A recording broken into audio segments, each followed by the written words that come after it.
এই অন্ধকার তো সবারই, তাই না? ঠিক পেয়ে যাবেন। অন্ধকার শেষ হলে তো আলো আসবেই। কিন্তু আপনি কে?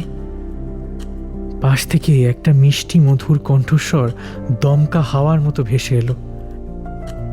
বাইরে মেঘ করেছে মনে হয়, বৃষ্টি আসতে চলেছে। আমি মৃদু কাঁপা কাঁপা গলায় জিজ্ঞেস করলাম, আপনার আপনার নাম মেঘবালিকা? না তো। তবে আপনি কাছাকাছি গেছেন। আমার নাম মেঘানী, মেঘানী সাহা। আমার নামটা না শুধু নাম নয়, আমার ছোটবেলার একটা স্মৃতি। আমি যেদিন জন্মেছিলাম সেদিন বৃষ্টি হয়েছিল। তারপর থেকে প্রত্যেক জন্মদিনেই বৃষ্টি হয়। সেই বৃষ্টি থেকেই মেঘের রানী মেঘানী। আপনি কোথায় থাকেন?